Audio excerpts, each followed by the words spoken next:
Alléluia, alléluia.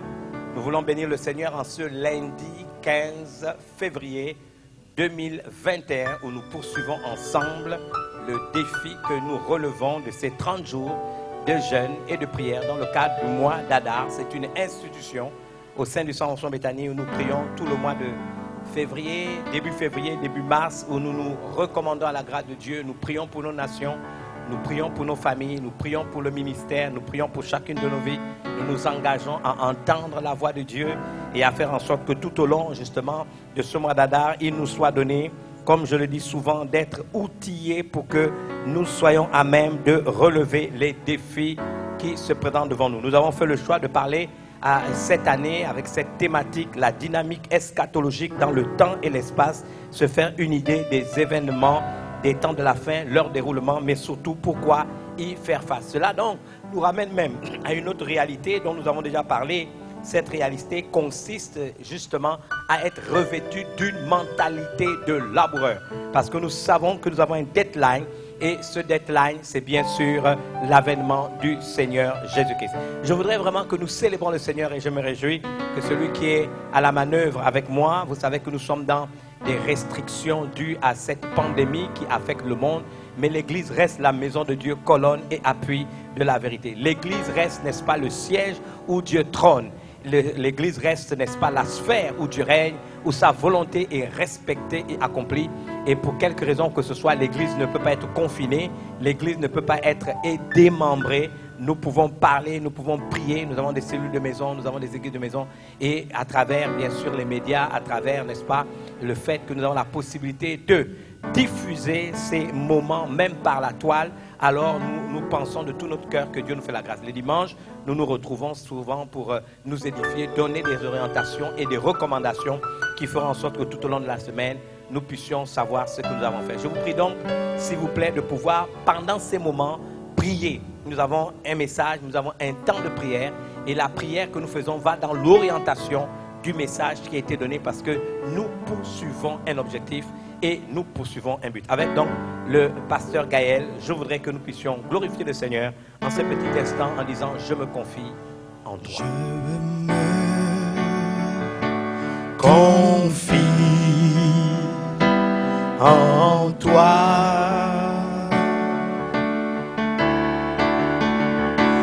Je sais que tu es mon Dieu.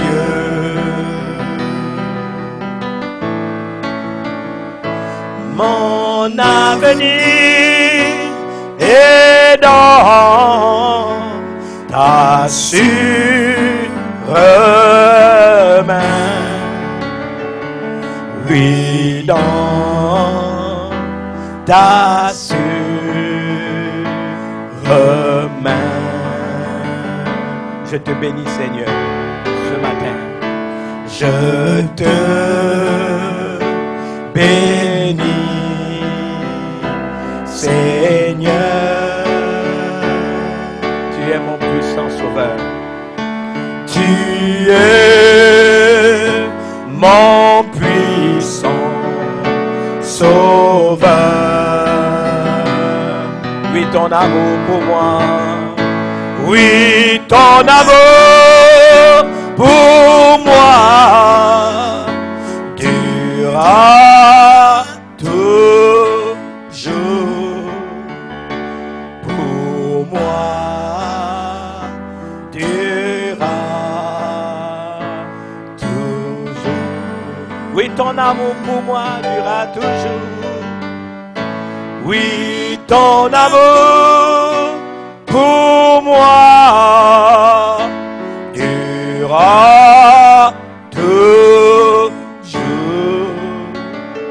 Pour moi durera toujours. Mon avenir. Mon avenir est dans ta sûre main. Oui, dans ta sûre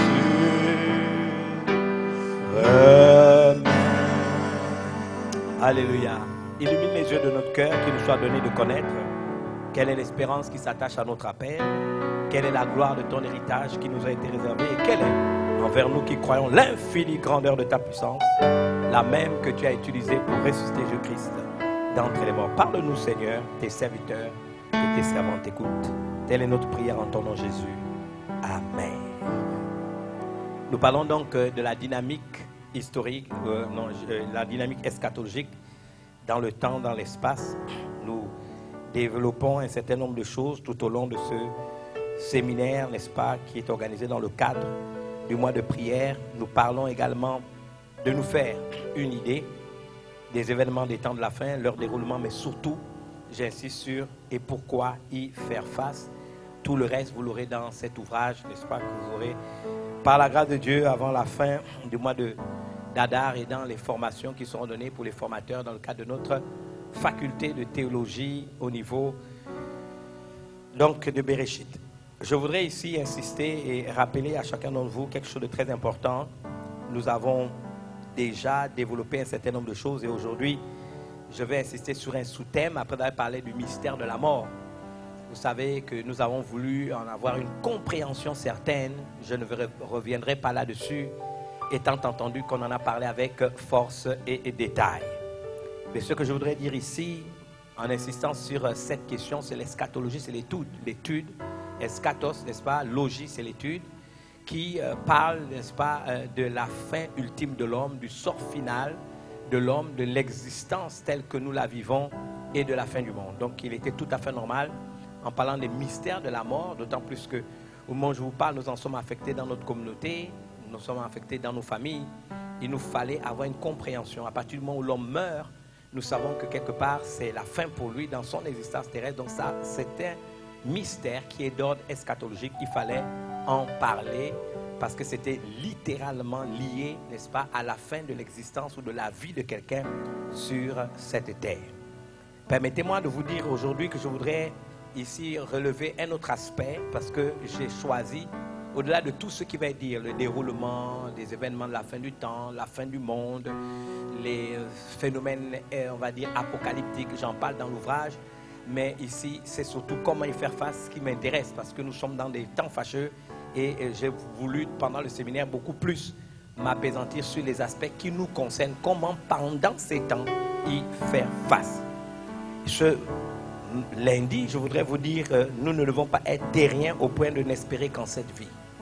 Et quelquefois, nous sommes tellement terriens que nous espérons uniquement à cette existence terrestre. La Bible déclare dans 1 Corinthiens chapitre 15, verset 19, « Si c'est dans cette vie seulement que nous espérons en Christ, nous sommes les plus malheureux de tous les hommes. » Et ce texte est fondateur. Je voudrais encore le lire. « Si c'est dans cette vie seulement que nous espérons en Christ, nous sommes les plus malheureux de tous les hommes. » C'est ce que le texte vient de vous lire nous dit. Je voudrais le lire comme je le fais d'habitude dans plusieurs autres versions bibliques pour la simple raison que plus nous avons, on va dire, des transcriptions bibliques que nous pouvons lire, plus nous avons une meilleure compréhension des vérités fondamentales que nous voulons partager ici dans le cadre de cette étude. Donc je reviens sur 1 Corinthiens chapitre 15 verset 19 et cette fois-ci je voudrais vous le lire dans la version King James traduit en français. Et le texte dit, si dans cette vie seulement nous avons espérance en Christ, nous sommes de tous les hommes les plus misérables.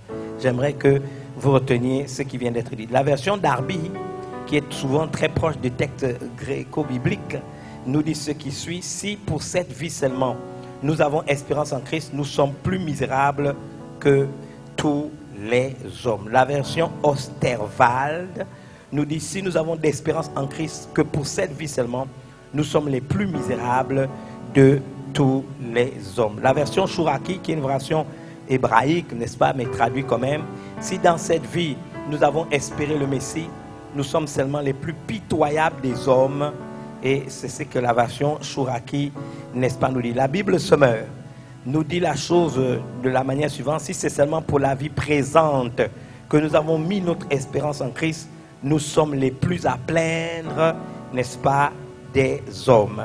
La version, n'est-ce pas, Martins de 1744 dit ce qui suit, n'est-ce pas, si nous n'avons d'espérance en Christ, que pour cette vie seulement, nous sommes les plus misérables de tous les hommes. La Bible française courant le dit autrement. Si nous avons mis notre espérance dans le Christ uniquement pour cette vie, alors nous sommes les plus à plaindre de tous les hommes. Nous sommes les plus à plaindre de tous les hommes. J'ai même une version crampon, qui est une version des théologiens catholiques. Il dit, si nous n'avons d'espérance dans le Christ que pour cette vie seulement, nous sommes les plus malheureux de tous les hommes. Qu'il me plaît de vous donner la parole de vie. Parole de vie dit, si nous avons mis notre espérance dans le Christ pour cette vie seulement, nous sommes les plus malheureux de tous les hommes. Et je termine avec la dernière version qui me paraît être aussi importante. C'est, n'est-ce pas, parole de vie. On nous dit, si pour nous, la communion avec le Christ n'avait été rien de plus qu'un espoir placé en lui durant cette vie et pour la vie présente, espoir chimérique que la mort ferait évanouir, nous serons les plus à plaindre parmi les hommes. Je vous ai lu donc un certain nombre, on va dire, de traductions pour vous permettre d'avoir une meilleure compréhension des vérités que je tiens à partager maintenant avec vous. Ne pas être des terriens au point de n'espérer qu'en cette vie seulement. Pour que vous et moi, sur les problèmes d'ordre eschatologique, nous puissions en avoir une idée, j'aimerais faire un parallèle avec un récit que nous avons déjà lu, je crois, dans un récit que nous voyons dans le Nouveau Testament, n'est-ce pas? Et ensuite, je ferai un rapport avec le Nouveau Testament. Dans le Nouveau Testament, je voudrais venir d'abord sur 2 Pierre, chapitre 3, versets 10 à 15, et je vois que ce texte également est fondateur. La Bible déclare, « Le jour du Seigneur viendra comme un voleur ». On l'a déjà vu. En ce jour, les cieux passeront avec fracas, les éléments embrasés se dissoudront, et la terre, avec les œuvres qu'elle renferme, sera consumée. Puisque donc toutes ces choses doivent se dissoudre, quelles ne doivent pas être la sainteté de votre conduite et de votre piété. Et regardez ce qui suit. Tandis que vous attendez et hâtez l'avènement du jour de Dieu. Ça m'a choqué. Pendant que vous attendez et hâtez, donc nous avons à attendre et nous avons à hâter. Nous devons ne pas être seulement des terriens qui espérons en Christ que dans cette vie. Pierre, le premier des apôtres, dit, pendant que nous attendons, nous devons être dans l'attente.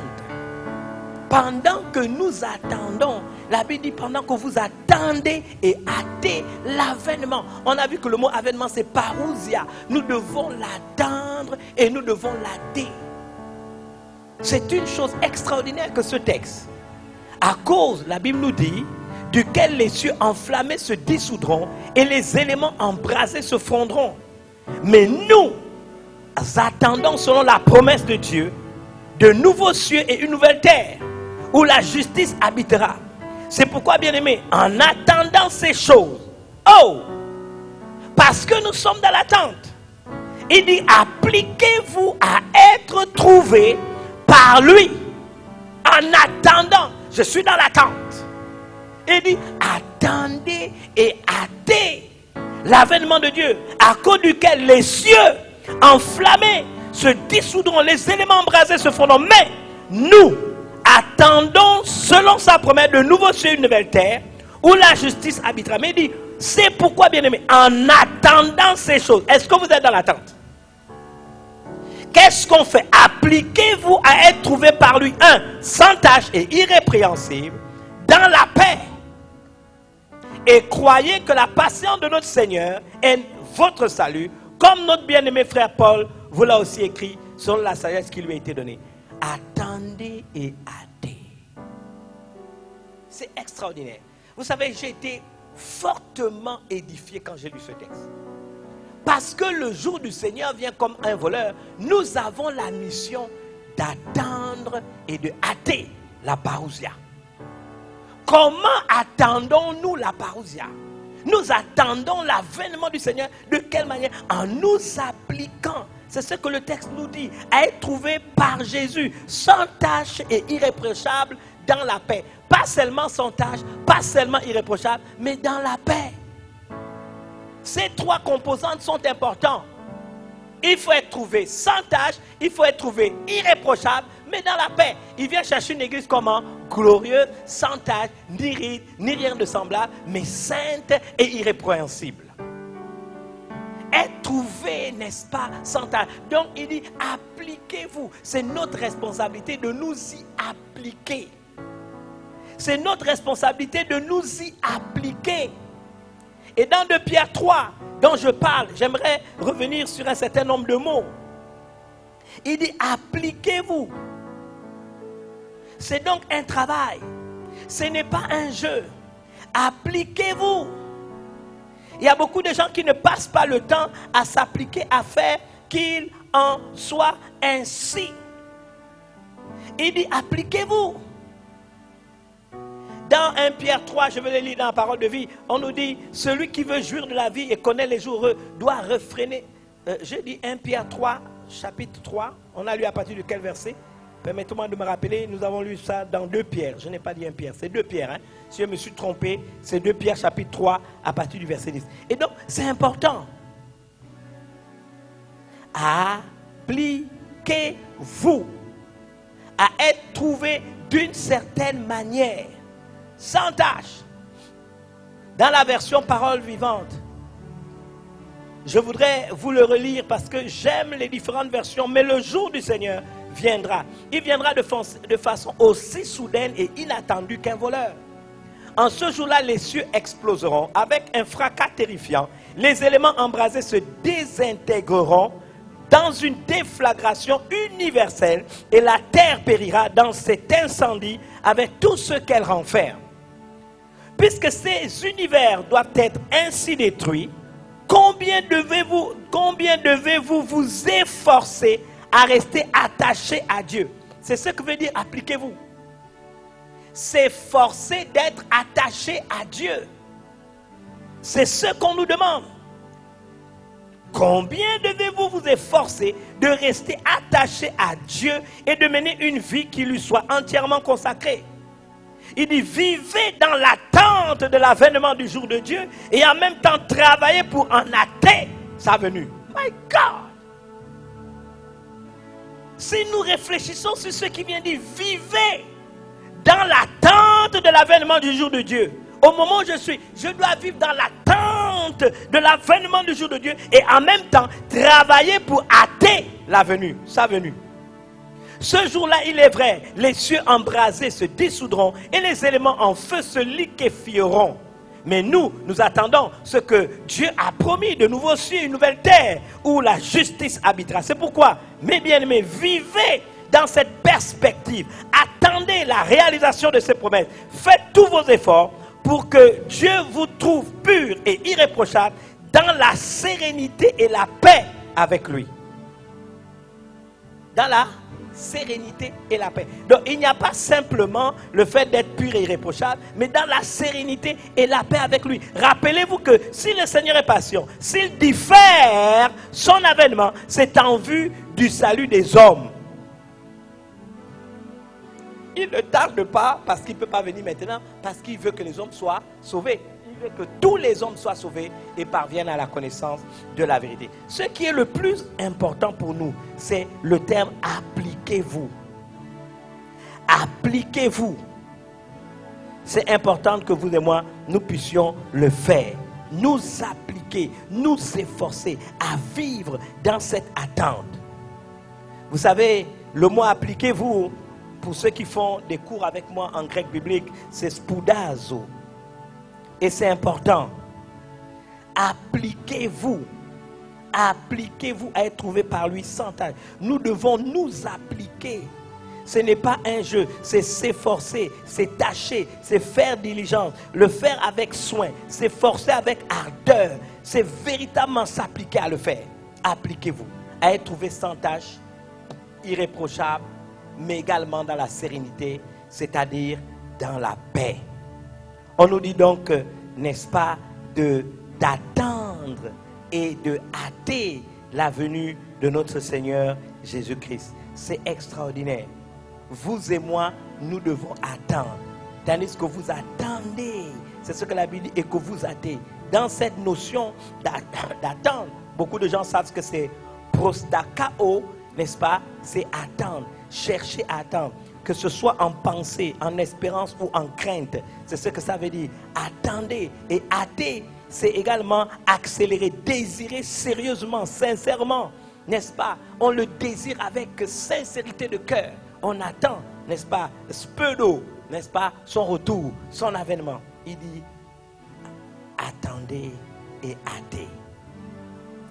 On nous a déjà dit, et je crois que vous ne l'avez pas oublié, dans tout ce que nous avons fait ces derniers temps, et je voudrais le rappeler lorsque nous avons regardé le texte d'Ézéchias, je pense qu'on l'a fortement étudié. Nous avons dit quelque chose d'extraordinaire quand nous avons vu ce texte, c'est que la Bible déclare que ces choses ont été écrites pour notre instruction à nous qui sommes parvenus à la fin des siècles. Je pense que vous ne l'avez pas oublié. Et donc, puisque vous et moi, nous savons que des choses ont été écrites, permettez-moi de faire un parallélisme entre ce texte que je viens de lire de 2 Pierre, où on nous demande d'attendre et de hâter l'avènement du Seigneur, avec un récit qui s'est passé. Et nous allons apprendre de ces récits de l'Ancien Testament, parce qu'il nous faut souvent lire aussi le Nouveau Testament à la lumière du Nouveau Testament. Nous voulons donc avoir une idée de ce que signifie, n'est-ce pas? On nous dit d'attendre et de hâter l'avènement du Seigneur. Le récit biblique que je voudrais vous donner se trouve dans Exode chapitre 12, versets 8 à 14. La Bible dit, cette même nuit, on en mangera la chair rôtie au feu, on la mangera avec des pains sans levain et des herbes amères. Vous ne la mangerez point à demi-cuit et bouilli dans l'eau, mais il sera rôti au feu avec la tête, les jambes et l'intérieur. Vous n'en laisserez rien jusqu'au matin. S'il en reste quelque chose le matin, vous le brûlerez au feu. Quand vous le mangerez, vous aurez vos reins sains, vos souliers aux pieds et votre bâton à la main, et vous le mangerez à la hâte. C'est la Pâque de l'Éternel. Cette nuit-là, je passerai dans le pays d'Égypte et je frapperai tous les premiers-nés du pays d'Égypte, depuis les hommes jusqu'aux animaux, et j'exercerai des jugements contre tous les dieux de l'Égypte. Je suis l'Éternel, le sang vous servira de signe sur les maisons, et vous saurez où vous serez. Je verrai le sang et je passerai par-dessus vous, et il n'y aura point de plaie qui vous détruise quand je frapperai le pays d'Égypte. Vous conserverez le souvenir de ce jour et vous le célébrerez par une fête en l'honneur de l'Éternel. Vous le célébrez comme une loi perpétuelle pour vos descendants. J'insiste à la dernière partie du texte. Vous conserverez le souvenir de ce jour et vous le célébrez par une fête en l'honneur de l'Éternel. Et la Bible ajoute, vous le célébrez comme une fête, comme une loi perpétuelle pour vous et vos descendants. J'aime ça. Quand je refais référence au texte de 1 Corinthiens, je vous l'ai déjà dit que souvent quand nous lisons la Bible, nous devons avoir à l'esprit toujours et toujours le principe d'1 Corinthiens chapitre 10 verset 11.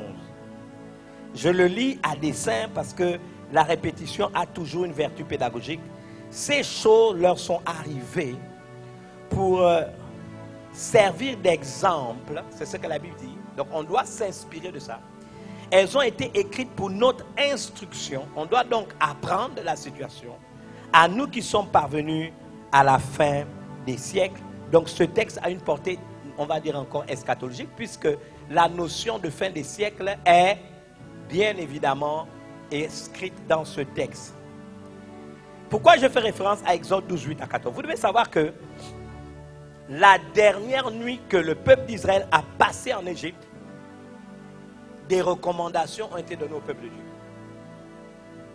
Ce n'est pas, vous savez, une dernière nuit qu'ils ont passée dans, on va dire, l'inconscience. Ce peuple d'Israël n'était pas dans l'insouciance. Ce peuple d'Israël à qui Moïse a parlé de la part de Dieu n'était pas, vous savez, dans la somnolence. Il n'était pas dans une forme de lenteur, n'est-ce pas? On va dire entretenue.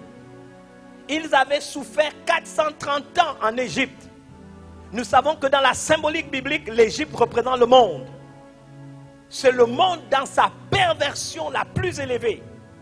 Déjà dans l'Apocalypse, on appelle l'Égypte Sodome et Égypte pour faire référence, n'est-ce pas, à la, n'est-ce pas, bestialité, à la méchanceté des hommes, mais également à un pouvoir perverti qui gouverne le système de ce monde. Donc ils ont vécu 438 ans dans la souffrance. Dieu leur promet une délivrance. Dieu leur promet que c'est la dernière nuit, n'est-ce pas, à souffrir en Égypte. Alors que Dieu se lève pour frapper l'Égypte. Comme je l'ai déjà dit, Apocalypse chapitre 18, verset 4. Sortez de Babylone, qui est aussi un système du monde. Système de confusion. Sortez du milieu de mon peuple. Afin que, vous n'ayez pas part, n'est-ce pas, à ces péchés. Non, que vous ne participiez pas à ces péchés et que vous n'ayez pas part à ces fléaux. Sortez du monde. Sortez de la logique du monde. Il dit qu'il ne nous enlève pas du monde, mais qu'il a prié pour nous délivrer du mal. Donc nous ne pouvons pas, n'est-ce pas, vivre en ayant la logique du monde. Nous devons sortir d'une logique mondaine. Alors il a dit c'est la dernière nuit. Qu'est-ce qu'il a fait? Il a dit prenez un agneau. Pour chaque maison, rassurez-vous que Jésus est dans votre maison. La première maison c'est votre vie parce que vous êtes le temple du Saint-Esprit. La deuxième maison c'est Baït, là où vous vivez. Rassurez-vous que Jésus y est présent. Oh, pendant de longues années. Et c'est le côté positif peut-être de toutes ces restrictions. C'est que pour beaucoup de familles chrétiennes, la télévision, les réseaux sociaux avaient remplacé la présence de Dieu dans nos maisons. Et le confinement a quand même apporté quelque chose de plus parce que Dieu, Jésus a retrouvé pour beaucoup de maisons chrétiennes sa place. L'autel de Dieu avait été enlevé et à nouveau, on a réinstallé l'autel de Dieu. Ce n'est plus la télévision, ce n'est plus les réseaux sociaux. Et nous à Béthanie en particulier, pendant ce temps de prière et de jeûne, Jésus est au centre de nos maisons. Il est au centre de nos attentions. Qu'il me soit donc permis de vous dire que c'est ce qui est arrivé en Égypte. Rassurez-vous. 2, je reviendrai là-dessus. Il fallait mettre son sang, le sang de l'agneau, sur les linteaux des portes. Mais les recommandations qui ont été dites, permettez-moi de vous dire, sont similaires à ce que Paul dit. Attendez et hâtez l'avènement du Seigneur. C'est similaire à ce qu'il dit. En attendant ces choses, appliquez-vous à être trouvés par lui sans tache et irrépréhensible dans la paix. C'est les mêmes prescriptions qui ont été données telles que je vous les donne. Et je voudrais les développer. Quelle était la première recommandation? La Bible déclare cette même nuit. Bien-aimé, Jésus a dit quelque chose d'intéressant. Je reviendrai plus tard dans ce thème, mais je vais quand même le dire. Jésus l'a dit. Si vous avez déjà vu les évangiles, qu'est-ce que Jésus a dit? Il a dit dans le livre de Romains, excusez-moi d'abord, je lis ça. C'est Paul qui dit, la nuit est avancée, le jour approche. Dépouillons-nous donc des œuvres des ténèbres et revêtons les armes de lumière. Marchons honnêtement comme en plein jour, loin des excès de l'ivrognerie, de la luxure et de l'impudicité, des querelles, des jalousies, mais revêtez-vous du Seigneur Jésus et n'ayez pas soin de la chair pour en satisfaire les convoitises. Ce texte est important. C'est Paul qui l'écrit. Et vous et moi, nous devons prendre cela, n'est-ce pas, au sérieux. C'est une recommandation. La nuit est avancée. La nuit est avancée. Et puisque la nuit est avancée, cela, quand Paul l'écrit, dans sa tête, il pense à ce qui se passe en Égypte. C'est un pharisien. Il savait que la dernière nuit, il devait partir. Il dit, la nuit est avancée. Demain matin va arriver, on doit partir. Vous ne pouvez pas vous comporter comme des personnes qui pensent, n'est-ce pas, que nous sommes appelés à vivre éternellement sur la terre et nous n'avons pas d'espérance, n'est-ce pas, de vivre un jour avec le Seigneur. Il dit non, la nuit est avancée. Et c'est important pour nous d'intégrer cette vérité. Si nous ne l'intégrons pas, mes amis, nous nous exposons. Je voudrais vous dire aussi que Jésus a utilisé la même expression dans l'évangile. Et il a dit à sa manière, je le lis avec vous. Nous sommes dans l'évangile, je crois, de Jean, chapitre 9, verset 4. Ce n'est pas moi qui parle, c'est le Seigneur Jésus qui parle. J'ai dit Jean 9, verset 4. Que dit notre Seigneur Jésus?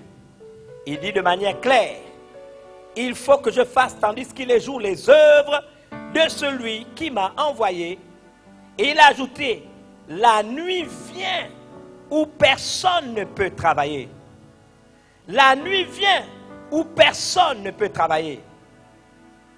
Quand la nuit vient, c'est le monde des ténèbres, c'est le règne. Permettez-moi de vous dire que ce n'est pas la nuit du soir, hein, où le soleil s'est couché. C'est une autre nuit. En hébreu, on appelle ça rocher. Ça peut se traduire par les ténèbres. C'est-à-dire un temps où le monde sera plongé dans les ténèbres. Et Jésus lui-même, le Fils de Dieu, affirme que la nuit vient. Il le dit de manière claire, il le dit de manière précise. La nuit vient où personne ne peut travailler. Nous ne pouvons pas prendre ce texte-là à la légère. Bien-aimés, c'était la dernière nuit où le peuple d'Israël devait rester en Égypte. Dieu leur a dit d'être dans la maison. Et alors qu'ils étaient dans la maison, des prescriptions leur ont été données. Quelle était la première prescription? Ils devaient manger des pains ce soir-là sans levain. Nous sommes dans cette nuit. Première prescription, nous devons manger des pains sans levain. Ça veut dire quoi? Puisqu'on a dit, appliquez-vous d'autant plus que vous voyez arriver ce jour. On nous demande de nous efforcer. En attendant ce retour, appliquez-vous, n'est-ce pas, à travailler en attendant ce jour. Première prescription, manger des pains sans levain. C'est quoi manger des pains sans levain? Bien-aimés, j'aimerais vous rappeler que dans 1 Corinthiens 5, versets 6 à 8, on nous dit, c'est bien à tort que vous vous glorifiez. Ne savez-vous pas qu'un peu de levain fait lever toute la pâte? Faites disparaître le vieux levain afin que vous soyez une pâte nouvelle, puisque vous êtes sans levain, car Christ, notre Pâque, a été immolé. Célébrons donc la fête, non avec du vieux levain, non avec un levain de malice et de méchanceté, mais avec des pains sans levain. Et c'est quoi le pain sans levain? De la pureté et de la vérité. Donc vous savez, c'est dans la Bible. En attendant le jour du Seigneur, il dit, appliquez-vous d'autant que le jour est en train d'arriver. Et alors qu'ils doivent sortir de l'Égypte, première recommandation, manger du pain sans levain. Le levain est le symbole du péché dans la Bible. Galates 5:9 déclare, un peu de levain fait lever toute la pâte. On n'a pas besoin, oh j'ai un péché mignon, bien aimé, un péché c'est un péché. Il n'y a pas de péché mignon. Un péché c'est un péché. Il n'y a pas de péché mignon. Dans, n'est-ce pas, Cantique des Cantiques, vous lirez ça chez vous, c'est Cantique des Cantiques, chapitre 2, verset 14 à 15, on nous dit que ce sont les petits renards qui ravagent les grandes vignes. Dans Proverbe 8, 36, mais celui qui pêche contre moi nuit à son âme. Tous ceux qui me haïssent aiment la mort. Nous ne sommes pas dans un temps où les chrétiens, dans cette nuit qui a commencé, doivent encore se vautrer dans le péché. Nous devons sortir de toute forme de péché, de bassesse. Dans Ézéchiel chapitre 18, verset 20 à 24, l'âme qui pêche est celle qui mourra. Le fils ne portera pas l'iniquité de son père et le père ne portera pas l'iniquité de son fils. La justice du juste sera sur lui et la méchanceté du méchant sera sur lui. Si le méchant revient de tous les péchés qu'il a commis et s'il observe toutes mes lois et pratique la droiture et la justice, il vivra et ne mourra pas. Toutes les transgressions qu'il a commises seront oubliées. Il vivra à cause de la justice qu'il a pratiquée. Ce que je désire, est-ce que le méchant meurt? Dit le Seigneur l'Éternel. N'est-ce pas qu'il change de conduite et qu'il vive? Si le juste se détourne de la justice et commet l'iniquité, s'il imite toutes les abominations du méchant, vivra-t-il? Toute sa justice sera oubliée parce qu'il s'est livré à l'iniquité et au péché. À cause de cela, il mourra. Le problème de Dieu, c'est qu'il veut que tout homme soit sauvé. Ici, il s'adresse à deux catégories de personnes. La première catégorie de personnes, ceux qui sont des pécheurs, s'ils se répandent, il promet d'oublier leurs péchés et de les sauver, parce que tel est son plan. Mais il s'adresse aussi à ceux qui sont déjà des enfants de Dieu, à ceux qui sont déjà chrétiens, qui doivent attendre, n'est-ce pas, et attendre l'avènement du Seigneur en se disant, je dois m'appliquer à vivre dans l'attente du retour du Seigneur. De la parousia, je dois être délivré du péché. Je dois m'astreindre du péché. Je dois, n'est-ce pas, maintenir ma vie dans un niveau de consécration. Parce que, vous savez, on doit célébrer cette fête. Est-ce que vous avez remarqué tout à l'heure, quand nous avons lu le texte, n'est-ce pas, d'Exode 12, on nous a dit quoi? Vous conserverez le souvenir de ce jour et vous le célébrez par une fête en l'honneur de l'Éternel. Vous le célébrez comme une loi, comment? perpétuelle pour vos descendants. Donc c'est encore d'actualité aujourd'hui. Et donc 1 Corinthiens 5, particulièrement le verset 8, n'a pas tort de dire, célébrons donc la fête, non avec le vieux levain, non avec un levain de malice et de méchanceté, mais avec les pains sans levain, de la pureté et de la vérité. C'est ce que Dieu attend de nous. Il ne vient pas chercher une église, n'est-ce pas, qui est dans le péché. Dans l'attente du retour du Seigneur, ça doit être réglé de manière définitive. J'ai parlé des strates et je vais conclure ce message. Cette partie aujourd'hui, on vous dit, dans la vie d'un homme, il y a des strates. Quand un enfant a 10 ans, de 10 ans à 19 ans, il doit régler son problème de sa relation avec Dieu. Dans l'hébreu biblique, le Yod, qui est la première lettre du tétragramme qui désigne Dieu, Yod, He, Vav, He, que nous traduisons par Jéhovah ou par Yahvé, le Yod, c'est la première lettre. Cette lettre a une valeur numérique de 10 et cette lettre Yod, qui est la première lettre du nom de Dieu, suppose que, puisque c'est 10, dans la dizaine de l'âge d'un être humain, il doit régler sa relation avec Dieu. Avez-vous remarqué que chez les Juifs, la bar mitzvah, c'est entre 12 et 13 ans? Parce que sa relation avec Dieu doit être réglée de manière définitive. Quand on passe, n'est-ce pas, 19 ans, on tombe à la vingtaine, on doit régler son problème, n'est-ce pas, d'identité et l'arsenal qui va nous accompagner. Donc on travaille son identité quand on a la vingtaine. On travaille son identité. On a parlé ici de Kavod. Et Kavod. Kavod, c'est mon identité. Nous sommes tous, en tant qu'enfants de Dieu, confrontés à notre identité. On a posé la question à Jean-Baptiste, qui dis-tu que tu es, afin que nous allons le dire à ceux qui nous ont envoyés. Jésus lui-même a anticipé sur la question. Il a dit, que dit-on que je suis, moi le Fils de l'homme? Nous sommes tous confrontés à un problème d'identité. Qui es-tu réellement en Christ?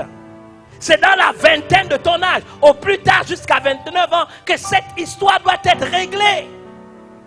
Nous ne pouvons pas, alors que nous sommes dans la nuit qui est avancée, être dans des tergiversations. Quand on a 30 ans, on est dans... Alors quand on a 20 ans, si on l'a réglé, Dieu, quelqu'un qui a une identité, il lui donne un arsenal qui va marcher avec lui pour qu'il puisse accomplir ce pourquoi il a suscité. Quand on a la trentaine, j'ai toujours dit aux gens, c'est l'imoud, c'est l'étude. C'est la période de notre vie quand on a la trentaine, où on continue à étudier, où on fait des réflexions. Pourquoi je suis chrétien? Pas parce que je le fais par mémeté, par mimétisme. J'ai réfléchi, j'ai, n'est-ce pas, pensé. J'ai eu une réflexion profonde sur la question. J'ai on va dire quoi? Des choses sur lesquelles je peux m'appuyer. J'ai des convictions certaines. Donc j'ai étudié comment je veux voir ma vie, comment je veux vivre. Quel est le style de ma vie? Quelles sont les orientations que Dieu m'a données? Comment je vais évoluer dans le temps et de l'espace? Dans la trentaine, on réfléchit, on pense. Celui qui réfléchit aux choses trouve le bonheur. Celui qui se confie à l'Éternel est heureux. Dans la trentaine, on pense, on réfléchit, on fait des plans, on met en forme. On est dans la bria, on est dans la yetzira, parce qu'on doit réfléchir. Tout ce qui nous concerne, on doit avoir un plan, on doit savoir ce qu'on veut. C'est ça l'imoud. On a étudié toutes les réflexions qui concernent le style de vie. Nous sommes dans un monde où la confusion est très d'arriver. Où maintenant, les institutions, des sectes occultes qui infiltrent nos institutions nationales et internationales pensent que la loi des États doit s'élever au-delà de la loi de Dieu. C'est-à-dire qu'aujourd'hui, le choix de vie, les choix qui sont liés à la conscience, des hommes pensent qu'ils peuvent décider à la place de quelqu'un. Si à la trentaine, tu n'y as pas pensé, tu seras ballotté. À 30 ans, on doit savoir ce qu'on veut. À 30 ans, on doit avoir réfléchi. Si on me pose la question, je sais que dire des choix de vie que j'ai faits. Ce qui n'est pas le fruit d'une conviction est un péché. Je peux vous dire pourquoi je suis enfant de Dieu. Pourquoi j'ai choisi d'être chrétien et pas bouddhiste. Parce que j'ai réfléchi sur la question. Le choix de vie qui est le mien, je l'ai choisi. Ça a été la réflexion. Personne ne me l'a imposé. On ne m'a pas frappé. On ne m'a pas flagellé. On m'a donné le choix de recevoir Jésus comme mon Seigneur personnel. Et j'ai réfléchi. J'ai pensé. J'ai vu le pour. J'ai vu le contre. J'ai pesé les choses. Et j'ai eu une ferme conviction que le choix que j'ai fait est le bon. Ma conscience me rend témoignage par le Saint-Esprit. Sur la base d'une réflexion, je peux en parler.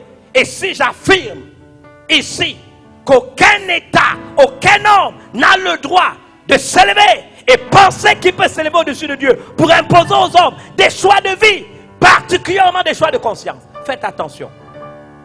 Vous n'en avez pas la compétence. Les choix de conscience sont des choix personnels. J'ai choisi d'être chrétien. J'ai choisi, n'est-ce pas, de guider ma vie sur les valeurs qu'il y a dans la Bible. Bien aimé, aucune loi au monde ne me fera céder sur les choix de conscience qui ont été les miens. Aucune loi, aucune pression. Je défie quiconque. Ce que je sais ne sera pas changé parce qu'on a établi une loi. Et je vais maintenir, ce n'est plus la Bible. Quand on ouvre des portes à cela, on devient chrétien apostate. Et ça, nous ne devons pas l'accepter. Les choix de vie, nous les respectons. Nous respectons les autorités, nous respectons ceux qui se font. Mais si des choses viennent, n'est-ce pas, pour mettre en cause les choix de ma vie et viennent mettre en cause ou influencer ma conscience par rapport à des choix, ma liberté de culte et de conscience, à partir de ce moment, je ne peux pas l'accepter. Mais il fallait dans la trentaine y penser. Quand on a 40 ans, on n'est plus dans l'étude. On doit rentrer déjà dans l'action, l'ASIA. On doit rentrer dans l'action. On doit travailler. On doit poser des actes. On doit maintenant mettre en œuvre tout le fruit de notre expression. Du choix d'avoir choisi Dieu, d'avoir une identité, d'être investi, n'est-ce pas, d'un arsenal. Et maintenant même, d'avoir la possibilité de mettre en œuvre, de matérialiser nos rêves. Matérialiser ce pourquoi on a réfléchi et pensé pendant de longues années. Quand on a 50 ans, bien aimé, c'est le prodige. On vit du fruit de notre travail.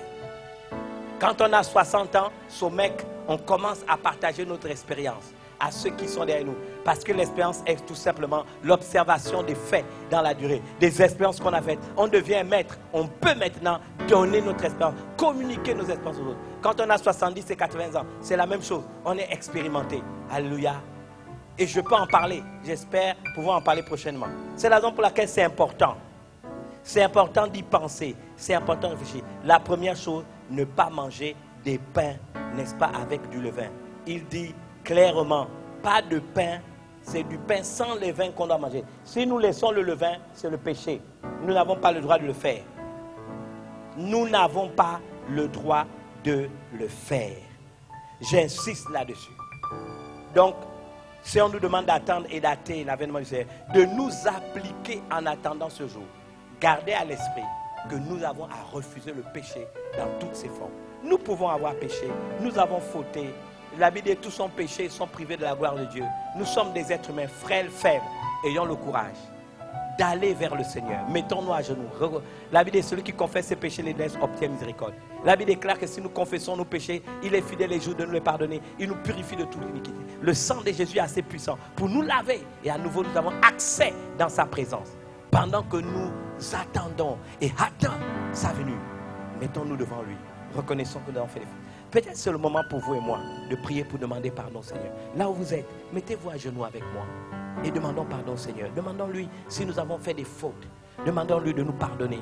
Demandons-lui véritablement là où vous êtes.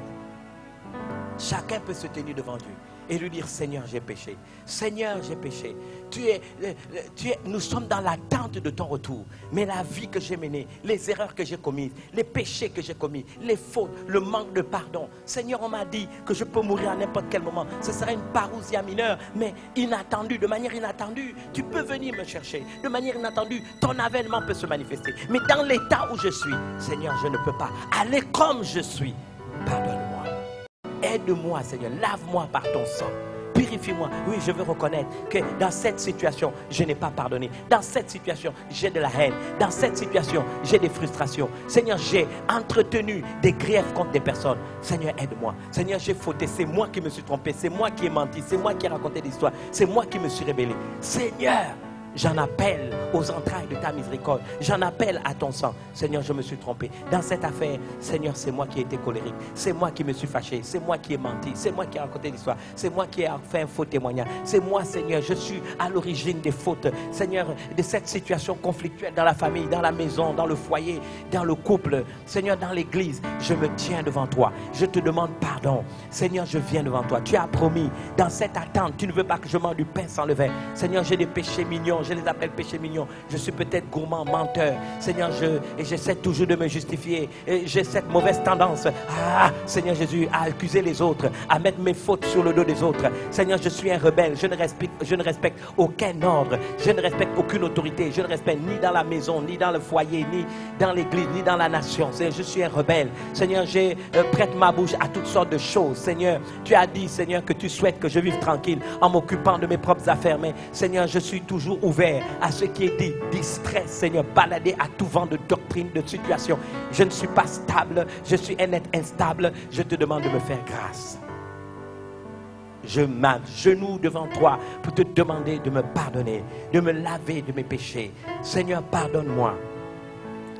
Seigneur, je suis peut-être plein de dettes, je suis peut-être un voleur, je suis peut-être un assassin. Seigneur, j'ai contribué à la souffrance d'un innocent. Je viens vers toi. J'ai peut-être même été un meurtrier. Je viens vers toi. Seigneur, fais grâce. Fais grâce, Seigneur, fais grâce. Je me suis ouvert, Seigneur, à la peur. J'ai participé de manière consciente ou inconsciente à l'envoûtement collectif. Seigneur, j'ai maudit des gens. Seigneur, je n'ai pas pardonné les gens.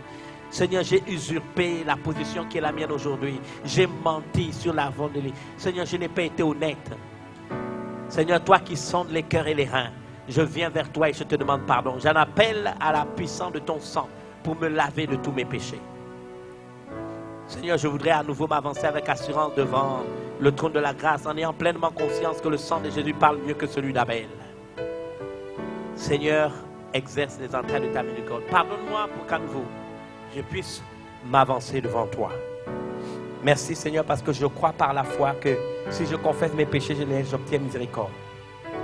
Seigneur, je veux recevoir de toi le pardon. J'accepte ce pardon et à nouveau affermis ma voix. Aide-moi à m'affermir dans tes voies pour que je ne sois plus jamais les mêmes. Telle a été ma prière en ce jour, en ce lundi 15 février 2021. Reçois l'honneur, la gloire et la louange. Je crois à l'œuvre que tu as faite sur la croix. Tu as dit, Seigneur,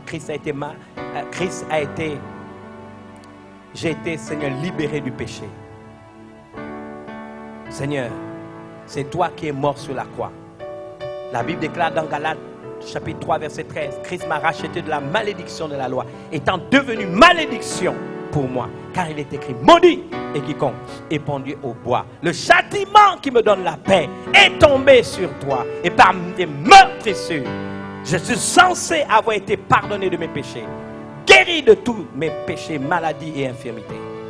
C'est à toi que je me confie. Reçois l'honneur, la gloire et la louange alors que je reçois ton pardon. Telle est ma prière en ton nom, Jésus. Amen. J'espère que vous avez fait cette prière avec moi. Je suis convaincu que Dieu est capable de nous pardonner.